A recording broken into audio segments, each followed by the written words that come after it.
मैं एक बार फिर से आप लोगों का और जो वेबकास्टिंग पे लाइव देख रहे हैं सबका स्वागत करता हूं और आगे की यात्रा शुरू करते हैं।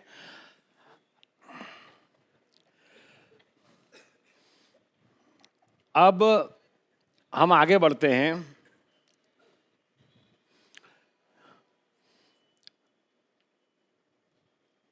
अब नॉलेज, बरोबर ना?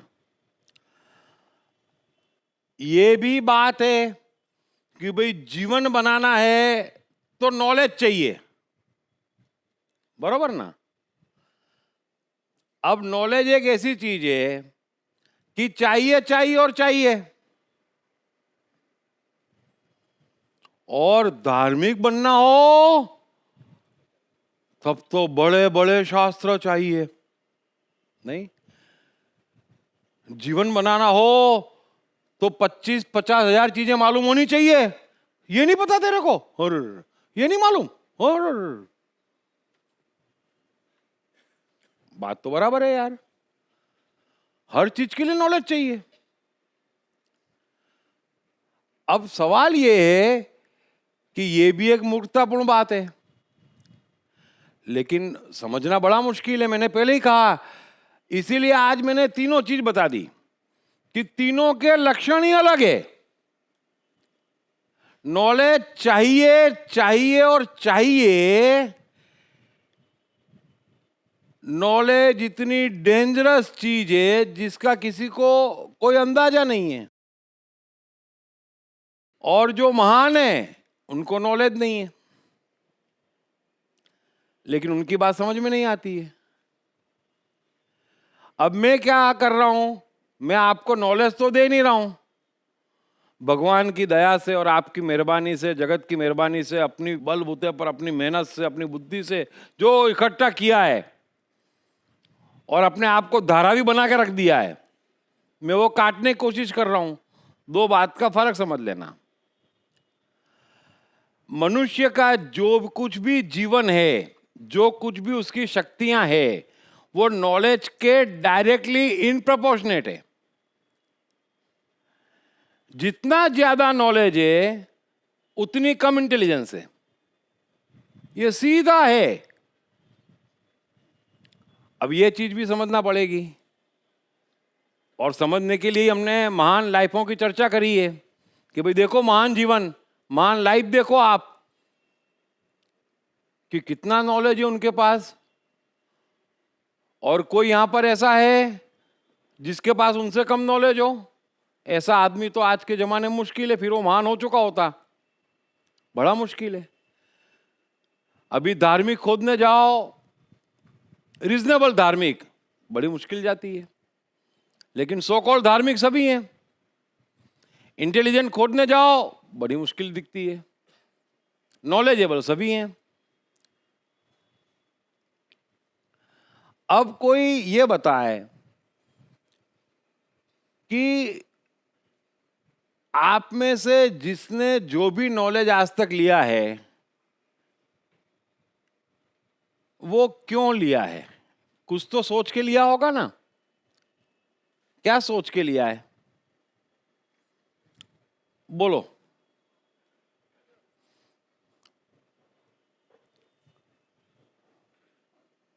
सर मैंने माइक्रोबायोलॉजी का नॉलेज लिया, ये सोच के कि डीएमएलटी करूँगा और माइक्रोबायोलॉजी का रिपोर्ट दूंगा, लेकिन वो कुछ काम में नहीं आया। डेविएट हो गए, इसलिए डिविएट हो गया। ठीक है। कई चीज़ों की नॉलेज ली ये सोच के कि लाइफ में कहीं ना कहीं ज़रूर काम आएगी। करेक्ट है।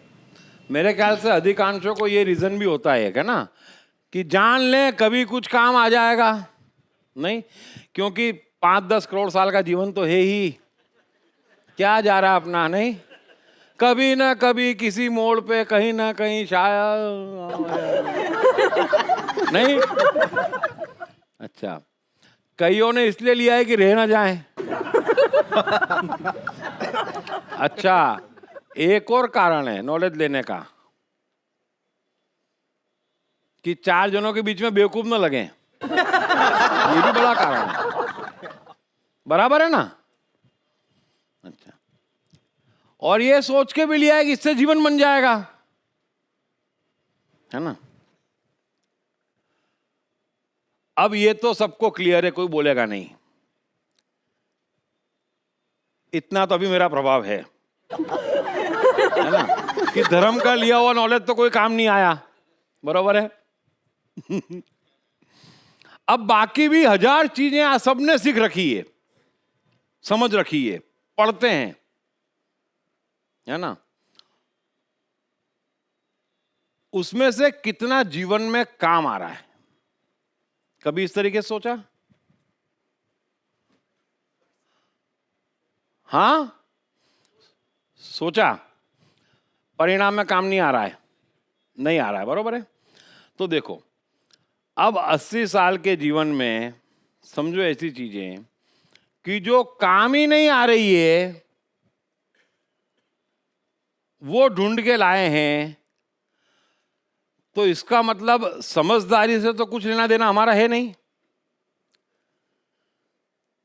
बेसिक, एक बेसिक जो इंसान में होना चाहिए कि भाई ठीक है, मैं ये करूं तो मेरे काम क्या आएगा, काम क्या आ रहा है, कुछ काम आ रहा है, नहीं आ रहा है। अब इतना भी नहीं सोचते हैं, फिर सोचते हैं यार जीवन ऐसा कैसे हो गया, जीवन बन क्यों नहीं रहा है, और बाहर तो बैठे हैं, उनका तो कोई इलाज नहीं है, और वे बैठे ही रहने वाले, कम होंगे, मरेंगे, लेकिन कितना भी मैं मारूंगा फिर मेरे पीछे पीछे लोग मारेंगे, लेकिन फिर भी वे जिंदा रहेंगे। क्यों? क्योंकि सामने मूर्ख भी जिंदा रहेंगे। वो कब तक जिंदा रहेंगे? जब तक मूर्ख जिंदा रहेंगे, तो वो नॉलेज देते रहेंगे, आप नॉलेज देते रहेंगे।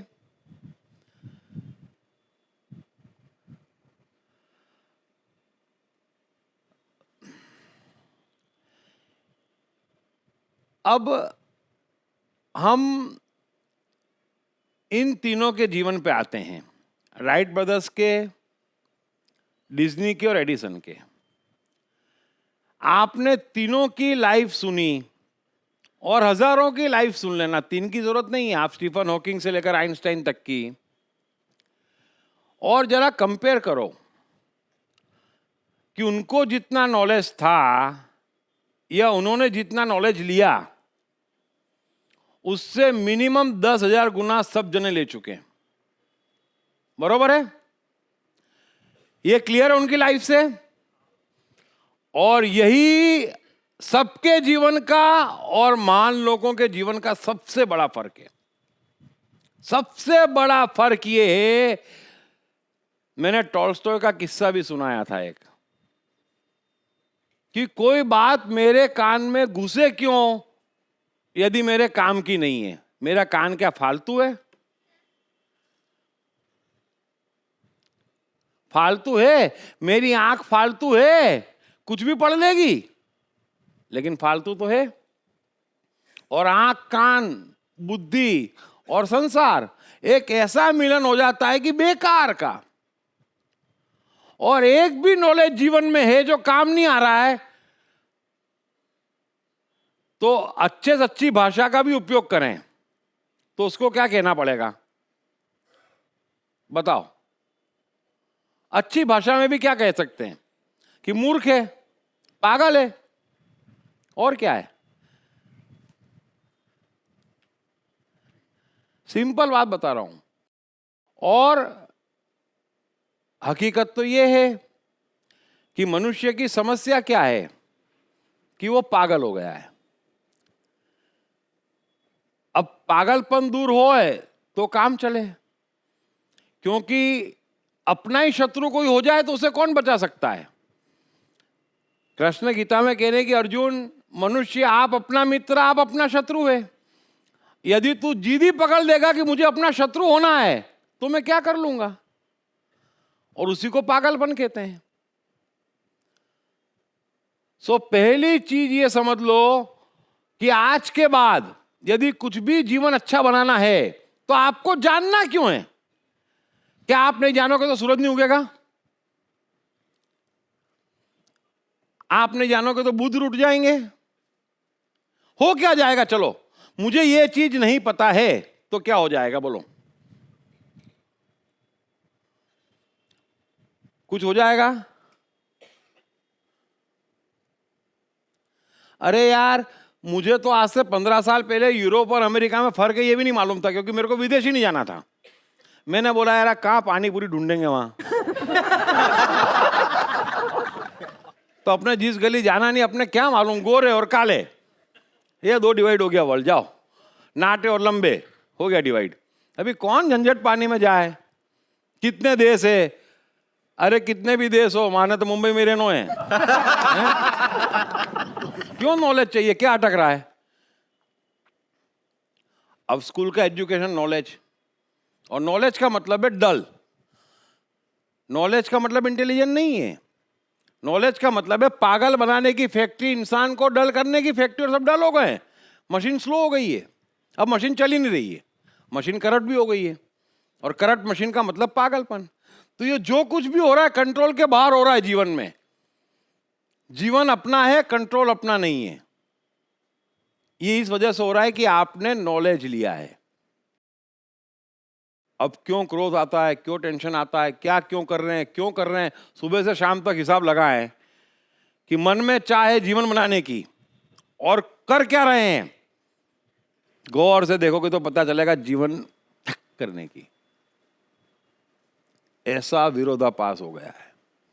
दीप त्रिवेदी द्वारा लिखित मैं गीता हूँ है अमेज़न की नंबर 1 बेस्ट सेलर। साथ ही भारत के प्रमुख बुक स्टोर्स में भी मैं गीता हूँ है एक बेस्ट सेलर। मैं गीता हूँ भगवत गीता की साइकोलॉजी पर संपूर्ण 700 श्लोकों की एक अभूतपूर्व व्याख्या। So knowledge to the point होता है।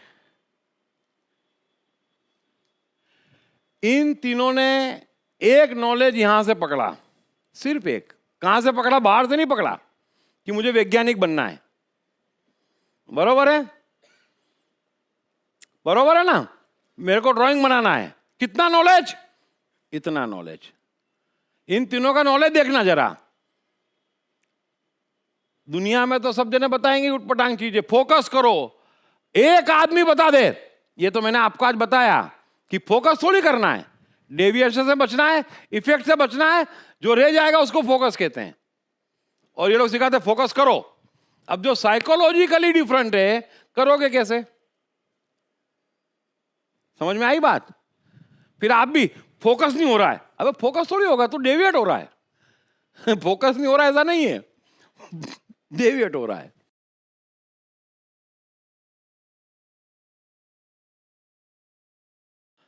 सो एडिसन की बात करें तो एक नॉलेज, वो भी भीतर से, बाहर से नहीं लिया, मुझे वैज्ञानिक बनना है।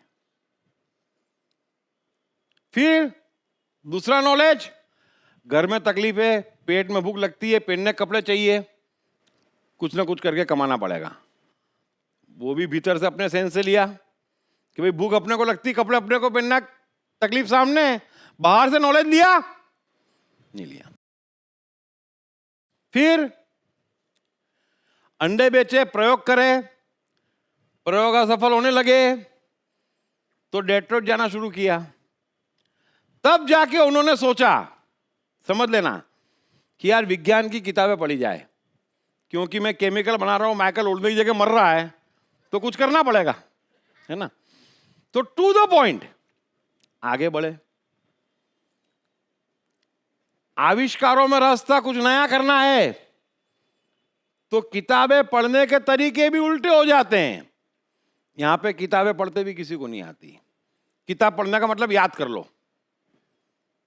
समझ लो समझ लिया, याद कर लो। एक तो बड़ा डल आदमी है जो याद कर रहा है, वो तो डल आदमी है, और बड़े बड़े डल बैठे हैं, पूरी पूरी गीता संस्कृत में याद है।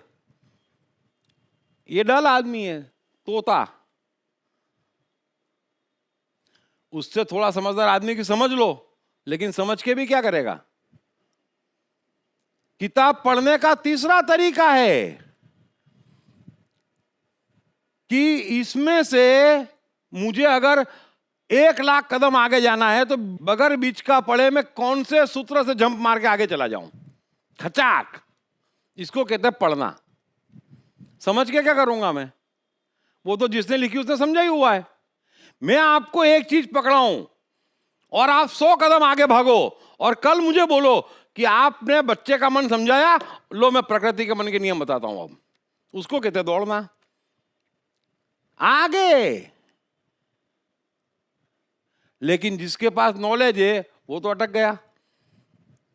पढ़ूंगा, याद करूंगा, फिर 10 जनों के बीच में बैठ के गप्पे मारूंगा, मुझे मालूम है। ले, तो कितना नॉलेज, जहां काम अटका। राइट ब्रदर्स, कितना नॉलेज कि साइकिल की दुकान है, खाते पीते सुखी हैं, इतनी ही दुनिया है, कुछ करना नहीं है, तो कुछ पढ़ना भी नहीं है, कुछ समझना भी नहीं है, कहीं जाना नहीं ना कहीं आना नहीं। कितना बढ़िया नॉलेज है, एक्सीलेंट नॉलेज। ये नॉलेज महान नॉलेज है। सोक्रेटिस का नाम सबने सुना होगा।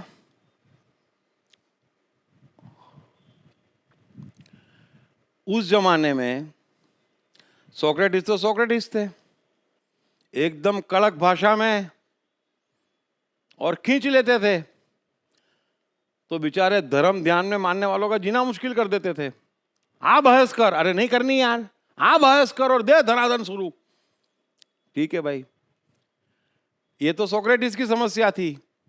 कई लोग सोक्रेटिस के फॉलोअर भी थे, कई लोग सुनते भी थे, कई लोग गालियां देते थे, कई लोग भाग जाते थे।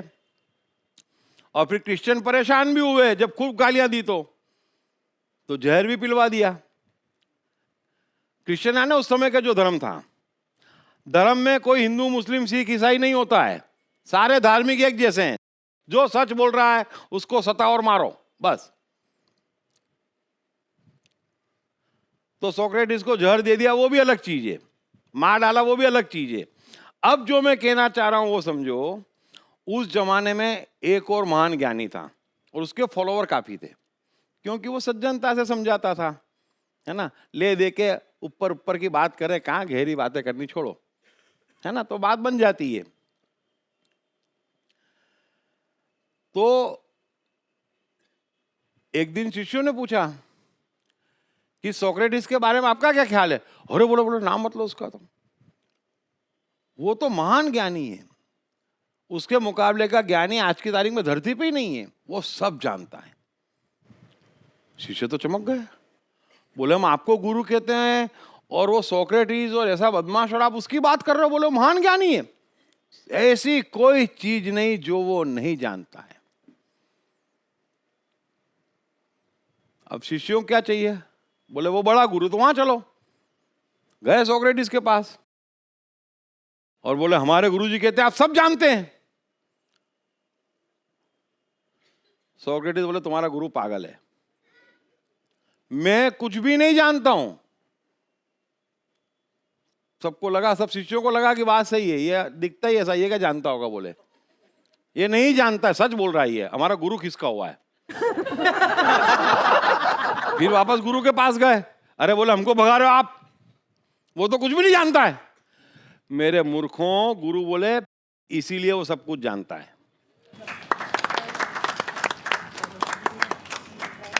जो सुप्रीम इंटेलिजेंट है वो कुछ भी नहीं जानता है, और जो जितना जानता है उतना बड़ा मूर्ख है।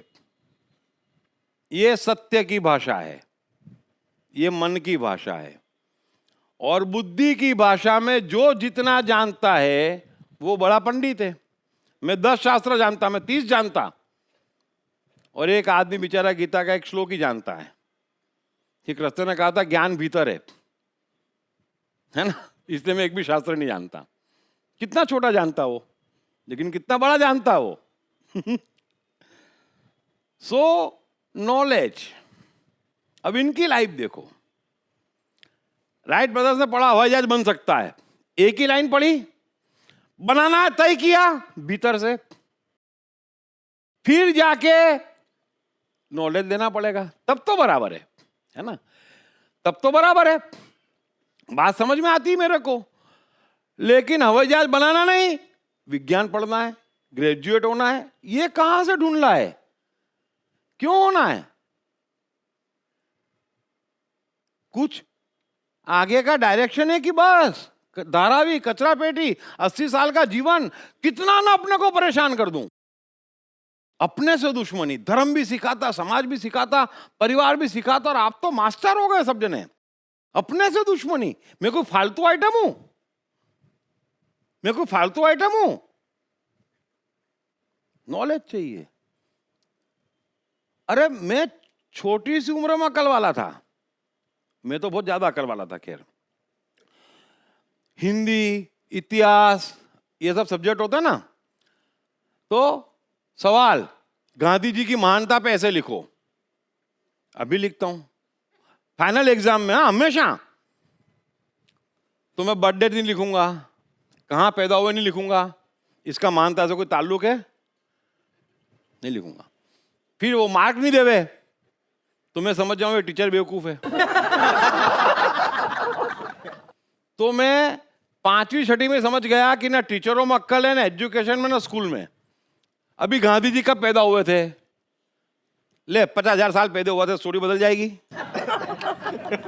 क्या बेवकूफी की बात है, ये बेवकूफी की बात है। मतलब समझ में नहीं आती मेरे, और किसी के भी समझ में नहीं आती। और लोग मास्टर होते हैं डेट के साथ, समय के साथ, सिटी के साथ हैं, और इतने मास्टर होते हैं। मालूम है 3 साल 22 दिन पहले अपन मिले थे, और कितना दुखी आदमी यार ये। और बाप रे बाप, भयंकर दुखी है। तो ऐसे ऐसे बुद्धिमान बैठे हैं दुनिया में। और नॉलेज नॉलेज नॉलेज नॉलेज, क्या नॉलेज? सो राइट बदल से नॉलेज कब लिया? जब तय करा कि हवाई जहाज बनाना है। और कितना नॉलेज लिया? जितना बनाने के लिए आवश्यक था। काम अटका तो एक स्टेप आगे का नॉलेज लिया, एक स्टेप आगे पीछे नहीं। जो हवाई जहाज में काम नहीं आ रहा वो विज्ञान ही नहीं है। मेरे को क्या करना? मेरे को थोड़ी बल्ब खोजना है, मेरे को थोड़ी E = MC स्कोर खोजना है। यहां तो हवाई जहाज का नॉलेज देने जाएंगे ना आप लोग, तो भी रसायन विज्ञान भी देख लो, बायोलॉजी भी देख लें, लीवर भी समझ लें। अबे लीवर हवाई जहाज में क्या करेगा मूर्खों? बायोलॉजी भी पढ़ लें, कुछ रह ना जाए। हाँ, कुछ रह ना जाए। अच्छा, ऐसे ऐसे बुद्धिमान भी हैं। कई लोग डिग्री लिख के लाते हैं, BA LLB, फिर वो MBA, फिर वो जने क्या। अबे तो तू इतना सब करके अब कर क्या रहा है? बैंक में नौकरी। एकदम नॉलेजेबल। और आप समझो, भीतर थोड़ा समझो कि ये क्यों कर रहे हैं हम। जो कृष्ण कह रहे हैं उस बात को समझो कि आप अपने शत्रु हो गए हो। लोगों ने आपको आपसे दुश्मनी निकालना सिखा दिया है, और अब आप मास्टर हो गए हो, और बहुत मास्टर हो गए हैं। सो अपने से दुश्मनी मत निकालो।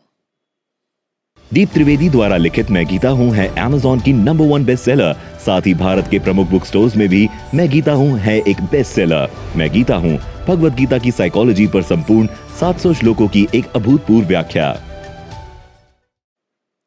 विवेकानंद, अभी ज्ञानियों की कमी नहीं है, कितना ही समझा ले। ये मनुष्य जात ऐसी है ना, ऐसी कंडीशनिंग करके रखी हुई है कि समझने को तैयार नहीं है। लेकिन समझना तो पड़ेगा, हमको जीवन बनाना है। तो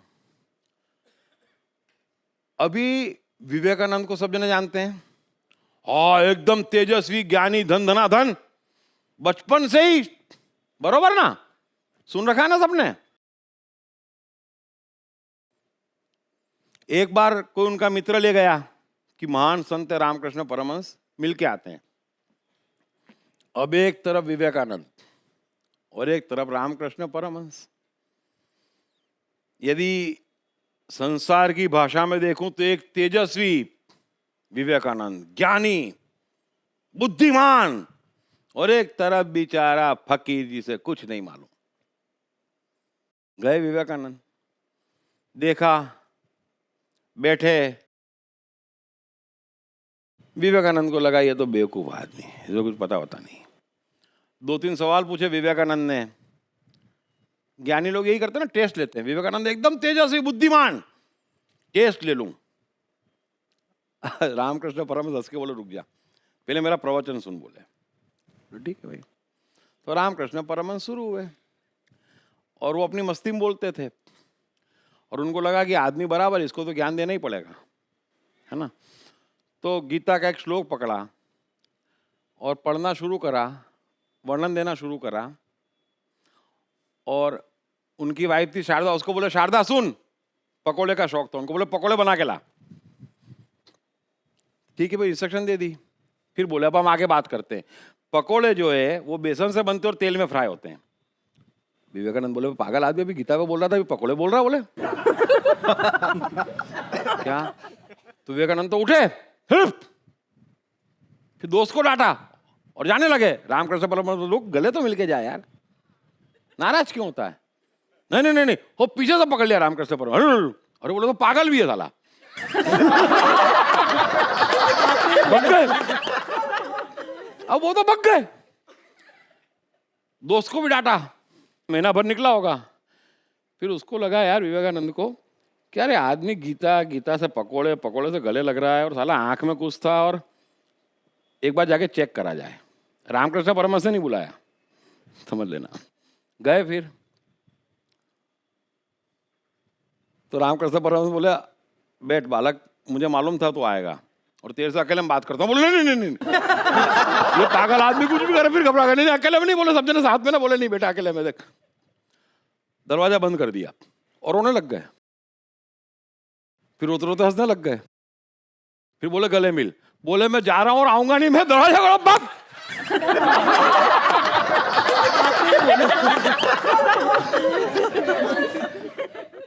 फिर गए। अब विवेकानंद की बेचैनी बढ़ती जाइए तो आदमी बेचारा बैठा हुआ है, समझ लेना, अपना आप को बुद्धिमान समझ रहा था, लेकिन बड़े बड़े ज्ञानी हुए हैं, सबको सीधा कर देते हैं। फिर एक बार विवेकानंद फिर गए और बोले बाकी सब छोड़ो, मैं नहीं मानता भगवान है। भगवान है? रामकृष्ण परमहंस बोले है तो हथेली पे रखो और नहीं तो बोलना बंद करो। बोले यार रख तो देता, लेकिन तेरा क्रोध देके घबरा गया, भाग गया, अब भी भागा। विवेकानंद बोले टोपी पिला अब तो आराम बराबर नहीं आऊंगा, सौगंध खा रहा हूं। अरे कितनी सौगंध खा ले पागल हो, रामकृष्ण परमहंस से कौन बचेगा? तो फकीरों को पहचानना मुश्किल है। खैर फिर तो विवेकानंद ने गुरु बना दिया, और गुरु जब उनको बनाया और उसके बाद में जो विवेकानंद ने कहा वो मैं आपसे कह रहा हूं, पढ़ना विवेकानंद की बायोग्राफी में। विवेकानंद कहते हैं कि मेरे जीवन की एक ही बाधा थी कि मैंने नॉलेज ले लिया था। ये तो धन्यवाद हो गुरु जी का, जो धीरे धीरे मेरे को बाहर निकाला। लेकिन आज भी मैं परेशान हूं अपने नॉलेज के कारण, और चैन तब पाऊंगा जब नॉलेज जाएगा। तो ज्ञान अलग है, नॉलेज अलग है, इंटेलिजेंस अलग है, बेवकूफी अलग है। और रामकृष्ण परमहंस में आंखें देखी जाती है, क्या बोल रहे नहीं देखा जाता। मीरा की मस्ती देखी जाती है, जरा देखने की कला भी नहीं आती। यहां देखेंगे तो भी घर से भाग गई थी। अरे मस्ती देख, रामकृष्ण परमहंस की आंखें देखो, बूथ का चेहरा देखो। ऐसे ही थोड़ी अरे रफी का चेहरा देखो, लो कितने चेहरे हैं देखो तो सही। ये बड़े बड़े लोगों के चेहरे तो देखो। बिल गेट्स का देख लेना, कहीं दिखता है बिल गेट्स से? और एक सामने एक ऑर्डिनरी आदमी का फोटो रखना, ऐसा लगेगा कि बिल गेट्स कौन है। अगर किसी को नहीं मालूम हो तो कंफ्यूज हो जाए।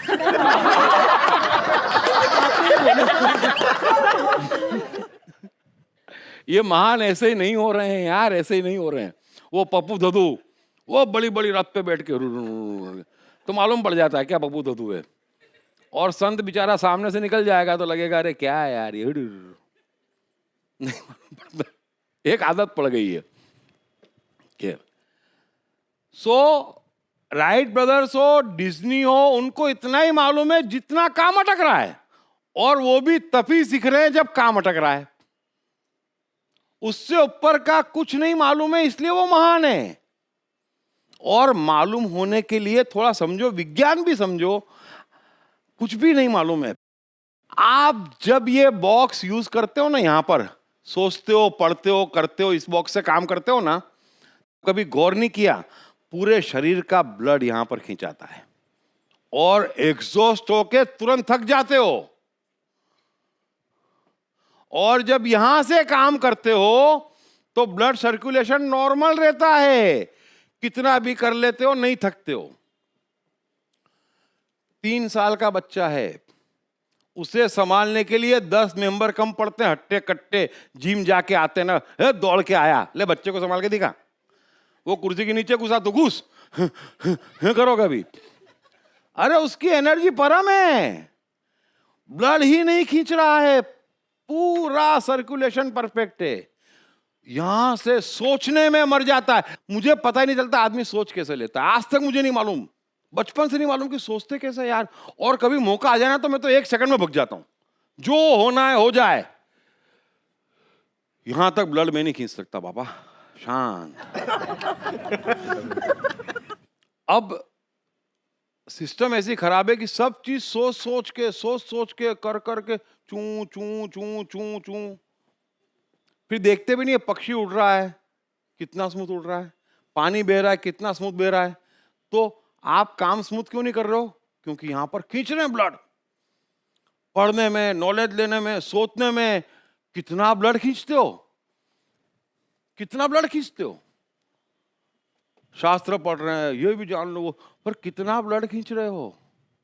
भीतर ताकत ही नहीं बची, अब मुर्दे हो गए। तो थोड़ा समझो कि टू द पॉइंट नॉलेज है। अभी आइंस्टाइन, उनसे इंटेलिजेंट तो कोई भी नहीं है ना, कोई भी नहीं है। एक सूत्र और चांद तारे मंगल पे राज, एक सूत्र और एटम बम। उनको फूड मेनू तक पढ़ते नहीं आता था,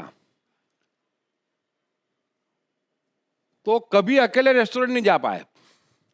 लेकिन एक बार अक्सर पत्नी को लेके जाते थे, कभी दोस्त वोस्त, और फिर जाके बोलते थे यार ये भूख लगी और थोड़ी इस साइड का टेस्ट है, कुछ मंगवा लेना, क्योंकि नाम वाम कहां याद रह गए यार। अब एक बार अकेले पहुंच गए तो वेटर को बोले देख यार मेरी शक्ल देख ले, और तेरे को लगता है मैं जिस जिस चीज से सेटिस्फाइड होऊंगा ला दे। उनको बराबर गिनते भी नहीं आता था, फटफट फटफट 1 से 500 तक तो टट हो जाते थे। दुनिया के सबसे बड़े मैथमेटिशियन है, और यहां तो पहाड़ा बोल, फट फट फट फट फट फट फट फट फट फट पहाड़ा बोल देंगे। अबे पहाड़े थोड़ी रटवाना है, भीतर से गणित लाना है, पहाड़े थोड़ी रटवाना है। और फिर माँ बाप को भी काम नहीं, रात को नींद आ रही है तो बोले यार कैसे नींद आएगी, तो बच्चे को बोलेंगे पहाड़ा बोलो और सो जाएंगे वो। वो बच्चे काम पे लग रहे हैं और उनको पहाड़े से नींद आ रही है, बेमतलब ही। अरे यार वो टीचर को भी कोई काम नहीं है, बोले आज पढ़ाना नहीं है, चल तू बोल पहाड़ा, वो सो रहा है, तू बोल पहाड़ा। अबे क्यों बोले पहाड़ा?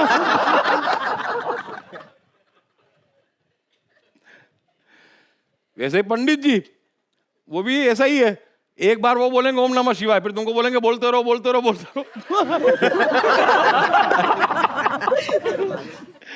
कोई मजाक लगा रखी है यार। दीप त्रिवेदी द्वारा लिखित मैं गीता हूँ है Amazon की नंबर 1 बेस्ट सेलर। साथ ही भारत के प्रमुख बुक स्टोर्स में भी मैं गीता हूँ है एक बेस्ट सेलर। मैं गीता हूँ भगवत गीता की साइकोलॉजी पर संपूर्ण 700 श्लोकों की एक अभूतपूर्व व्याख्या। सो आप समझो आइंस्टाइन को, इनको उनको क्या नॉलेज है, क्यों नॉलेज है? फिर विज्ञान भी नहीं समझते हो, कुछ भी तो नहीं समझते, कोई नहीं समझता, क्या करूं, कितने तरीके से समझाऊं कि आप समझो। अभी विज्ञान भी सबको मालूम है, धर्म भी सबको मालूम है, ये बताओ कि ये पूरा मनुष्य जीवन और प्रकृति सिर्फ एक प्रिंसिपल से चल रही है, बाहर से पूरी की पूरी एक ही प्रिंसिपल पे चल रही है। वो प्रिंसिपल क्या है? Laws of nature. नहीं, वो अलग है। लॉज ऑफ नेचर से पूरी कायनात चल रही है हमारे साथ। मैं कह रहा हूं कि ये जो दृश्यमान जगत है, जो हमारा जीवन है, बरोबर है, वो किस नियम से चल रहा है? लॉज ऑफ नेचर तो बहुत है, एक लॉज ऑफ नेचर नहीं है, ये एक ही नियम है जिससे चल रहा है, टाइम एंड स्पेस। यस। किसने बोला? हाँ, वेरी गुड यार। देखो ये टाइम एंड स्पेस के प्रिंसिपल से चल रहा है, वेरी गुड। अब टाइम एंड स्पेस का प्रिंसिपल क्या कहता है? बड़े ध्यान से समझना, ये सब टाइम एंड स्पेस के प्रिंसिपल को फॉलो करके जीवन बना चुके हैं। ये जितने भी महान लोगों की हमने बायोग्राफी पढ़ी, उन्होंने क्या फॉलो करा है? टाइम एंड स्पेस का प्रिंसिपल। अब इतना तो आपको मालूम होना चाहिए, इनबिल्ट है। लेकिन वो तो चला गया, अब तो इनबिल्ट क्या ढूंढते भी नहीं मिल रहा है, लेकिन इनमें इनबिल्ट था क्योंकि बच्चों का मन था। टाइम एंड स्पेस का प्रिंसिपल क्या कहता है कि ये आपका टाइम है, आपका मन जो भी है, जैसा भी विकृत मन है, बुद्धि है, अहंकार है, चाहे बच्चे का मन है, चाहे प्रकृति का मन है, जो भी है, वो आपका टाइम है भीतर। उसको बाहर स्पेस में खेलना है ना। बाहर सब कुछ है, आदमी है, नॉलेज है, जो भी आप कह लो, गाड़ी है, घोड़े हैं, बंगले हैं, बीवी है, बच्चे हैं, दुनिया है, स्विट्जरलैंड है, चांद है, तारे, ये बाहर है। अब टाइम को स्पेस से खेलना है, लेकिन उसका नियम बना हुआ है। उस नियम को तोड़ोगे तो जीवन में गड़बड़ हो जाएगी। और वही नॉलेज का प्रिंसिपल है। आपको टाइम एंड स्पेस का प्रिंसिपल ही नहीं मालूम। आइंस्टाइन के चले जाएं, न्यूटन समझा के चले जाएं, गीता में कह दे, लाओसे में कह दे, लेकिन समझ में आए किसको? कह तो दिया principle. So time and space का प्रिंसिपल कहता है कि टाइम के पास उतनी ही स्पेस है जितनी विजिबल है क्लियरली। आगे बात समझ में? कितनी स्पेस है? जितनी क्लियरली विजिबल है।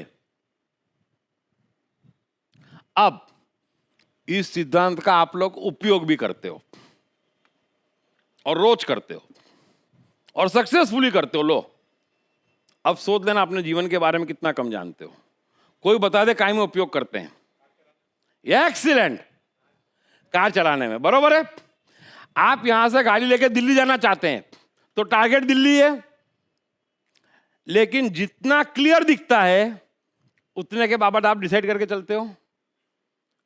फिर थोड़ा और क्लियर दिखता है, फिर थोड़ा और चलते हो, फिर थोड़ा और क्लियर दिखता है, फिर और चलते हो, फिर आड़े टेढ़े रास्ते आते हैं, स्लो हो जाते हो क्योंकि कम दिखता है, फिर सीधा रोड दिखता है, दबा देते हो।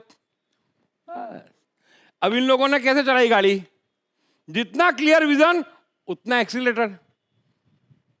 काम अटका, तब देखा विजन कैसे बढ़ाएं। बस, जितना क्लियर विजन है वो आपका है। अब यहां तो आत्मा दिख रही है, भगवान और यात्रा चालू है। विजन में तो कुछ आ नहीं रहा है, यात्रा चालू है। क्या बनना है? बिल गेट्स दिख रहा है। अरे भाई, घर पे खाने की समस्या, अंडा देख, अखबार कैसे बेचूंगा वो देख, क्लियर विजन देख। बच्चे को सिखाते हैं क्लियर विजन के बाहर, बेटा कुछ बन के दिखाना है। अरे अपन दिख रहे तो सही, अभी तो खिलौना दिखता मां। जितना दिखे उतना बढ़ो ना। ये समझ में आ गई बात? उतना ही आपका है। दुनिया तो बहुत बड़ी है। लो, शुरू कर दो। चलो, अभी एक जन्म छोड़ो, 1 करोड़ जन्म देता हूं, क्या दुनिया का सारा नॉलेज आ जाएगा आप में? हाँ? तो जब पूरा नहीं आएगा तो इतना लेके भी क्या करेंगे? जब आने वाला ही नहीं है। और कितना नॉलेज? अरे धरती का ही नहीं आएगा। अरे बीवी कैसी, उसका नॉलेज नहीं आएगा एक जन्म में तो। क्या नॉलेज देने चले? छोड़ो। जितना क्लियर विजन उतना मेरा। मैं जीवन में फेल कैसे हो सकता हूं बताओ? यदि मैं क्लियर विजन में चल रहा हूं तो मैं फेल नहीं हो सकता, मैं दुखी नहीं हो सकता, मेरी गाड़ी का एक्सीडेंट नहीं हो सकता।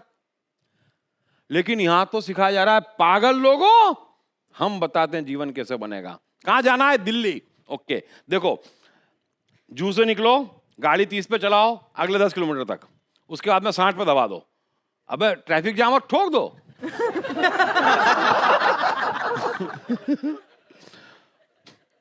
इसी को नॉलेज कह रहे हैं, एडवांस में प्लानिंग। हाँ, देखो, पहले 7 सोमवार से शुरू करो।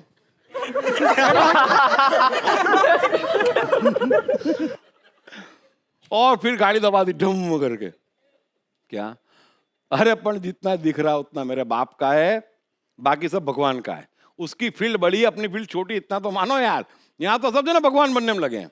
अब तो मैं सब सीख के आ गया धर्म गुरुओं से, कब चलना, कैसे चलना, है ना, सब रास्ता क्लियर, एकदम दूर तक का प्लानिंग। अब ऐसे गाड़ी चला लो, क्या होगा? तो गाड़ी कैसे चला रहे हो? बस वैसे जीवन चलाना है भाई, जितना दिख रहा उतना ठीक। हाँ, दिल्ली टारगेट है, बल्ब बनाना टारगेट है, हवाई जहाज बनाना टारगेट है, बनेगा तो ठीक है, लेकिन चलोगे कैसे? पहाड़ी तो चढ़नी है, तो क्या प्लानिंग करोगे? पहले 10 कदम 10 की स्पीड पे, फिर 30 की स्पीड पे, फिर 50 की स्पीड पे, फिर 2 मिनट सांस लूंगा, फिर पानी पीऊंगा, प्लान करके चलोगे क्या? अरे जब प्यास लगेगी, सांस फूलेगी तो बैठ जाओगे, फिर 2 कदम चलोगे, लेकिन चढ़ोगे कितनी? जितने चढ़ाव दिख रहे हैं, कि चढ़ी जाओगे बस? तो चढ़ी गए हो, छोड़ा कहां है? तो जीवन सामने है, इसलिए जीवन में प्रगति भी ज्यादा से ज्यादा, एम्बिशियस भी रखो तो 2 स्टेप आगे की रखो यार।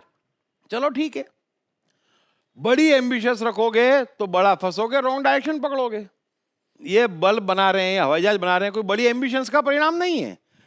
टारगेट, विजन बने तो ठीक, 2-2 कदम चल के, 2-2 कदम, एक बूंद से घड़ा भरता है। ये भी समझ में आ गया सबको? तो हमें क्यों कुछ जानना, सुनना, देखना क्यों है? आपकी इंटेलिजेंस मार डालेगा, आपका बच्चे का मन मार डालेगा, सब कुछ खत्म कर देगा। ये बात समझ में आ गई? अच्छा, ठीक। दीप त्रिवेदी द्वारा लिखित मैं गीता हूँ है Amazon की नंबर 1 बेस्ट सेलर। साथ ही भारत के प्रमुख बुक स्टोर्स में भी मैं गीता हूँ है एक बेस्ट सेलर। मैं गीता हूँ भगवत गीता की साइकोलॉजी पर संपूर्ण 700 श्लोकों की एक अभूतपूर्व व्याख्या।